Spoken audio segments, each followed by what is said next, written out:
Old woman Barbara locked her door every night at exactly 9:47 p.m. Not around that time, not before, not after. Exactly 9:47. The villagers noticed because habits like that don't belong to people, they belong to fear. Barbara lived in the narrow house near the bend in the road, where the trees leaned closer and the streetlights stopped working as often as they should. She had lived there longer than anyone could remember, long enough that people stopped asking questions. She smiled when spoken to, she waved when passing by, but no one had ever been inside her house. Not once. At 9:46 every night, Barbara checked the windows. At 9:47, she locked the door. At 9:48, the lights went out. And after that, nothing. No sounds, no movement, no signs of life. Until the night the door opened.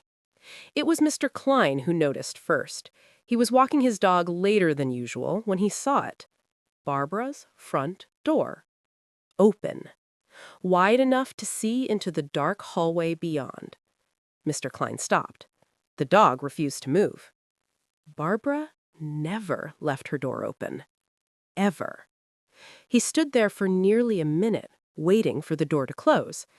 It didn't. Instead, a light turned on inside the house. Just for a second. Then off again. The next morning, Mr. Klein told his wife. By afternoon, half the village knew. By evening, everyone was watching the house. Waiting. That night, Barbara locked her door as usual. 9:47. Click. The sound carried farther than it should have. And then something else happened, something no one expected. From inside the house, there was movement. Not footsteps. Breathing. Slow. Measured. And not Barbara's. No one slept well that night. Not after what they heard. Not after what they felt. Because when Barbara's door locked at 9:47, the village expected silence. But silence never came. At exactly 9:52 p.m., a sound drifted through the street. It wasn't loud. It wasn't sharp. It was soft, like someone speaking to the walls. Old woman Barbara stood inside her house, one hand resting on the door, her back turned to it. The lock was secure. She had checked it twice. She always did. But the sound wasn't coming from outside. It was coming from behind her, from deeper inside the house, from a room she never used anymore. Barbara whispered, "Not tonight." The house answered. The floor creaked, not under her feet, but somewhere behind the walls. Slow, intentional. Barbara closed her eyes. She had begged this place once before. She had promised. Years ago, the house was empty. Back then, Barbara had still been strong. Her hair was gray, not white, her hands steady, her voice firm. She had come to the village alone. No husband, no children, just grief. The villagers never knew why she chose that house. They didn't know it had already been abandoned once. They didn't know the family before her left everything behind, furniture, photos, even food on the table. They only knew no one stayed long. Until Barbara. Inside the house, the whisper grew clearer. Not words, not yet, just breath. Slow, patient, waiting for her to turn around. Barbara didn't. Instead, she spoke. "You said you would sleep." The walls shuddered. The ceiling groaned like an old chest struggling to breathe. Barbara's voice cracked. "I gave you my nights. I gave you my silence. I gave you everything you asked for." The light flickered. Outside, across the street, Mr. Klein and two others stood watching. They couldn't see inside, but they heard it now, a second voice, low, wrong, coming from Barbara's house. Mrs. Hargreave covered her mouth. "That's not her," she whispered, and she was right, because the second voice didn't sound human. It sounded like something learning how to speak. Inside, Barbara finally turned. The hallway behind her was longer than it should have been. The door at the end, the one she had sealed years ago, was open.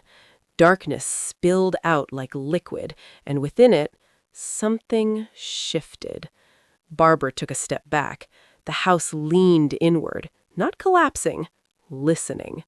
"You promised," Barbara said again. This time the answer came clearly. "I did."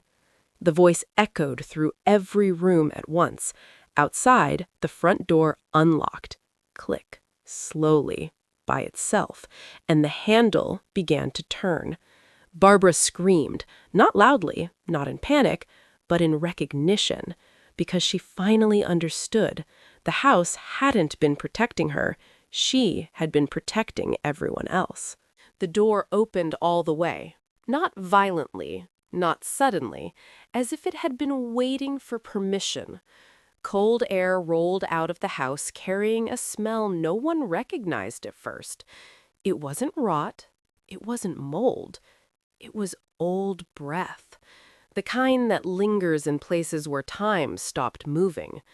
Barbara stood frozen in the hallway.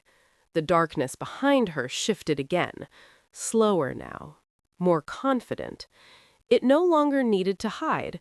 Years ago, Barbara had learned the truth the hard way. She hadn't come to the village by accident. She had followed the sound. It began after her husband died. Every night, in her old apartment, she heard it, a voice in the walls.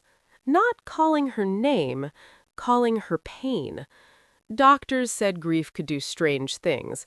Barbara knew better, because when she answered the voice, it answered back. It led her here, to the abandoned house, to the place where it could finally stay quiet.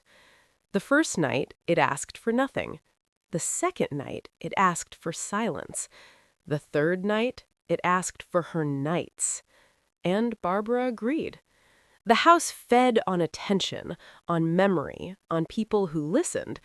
That was why the previous family ran. They had children. Children listened too well. Barbara had made a deal. She would stay. She would lock the door. She would speak to it, so no one else had to. And for years, it worked. The village slept peacefully. People grew old naturally. No one disappeared, because Barbara stayed awake. Until her strength faded, until her voice grew weak, until the house grew impatient. Now, standing in the open doorway, Barbara understood. It wasn't breaking the deal. She was. The voice spoke again, softer now. "You're tired." Barbara nodded. "Yes, you can rest." She smiled sadly. "I know." Outside, the villagers watched as Barbara stepped forward. She didn't run. She didn't scream. She turned back one last time and locked the door from the inside. The lights went out. Forever. The next morning, the house was empty. No body, no sign of struggle, just silence.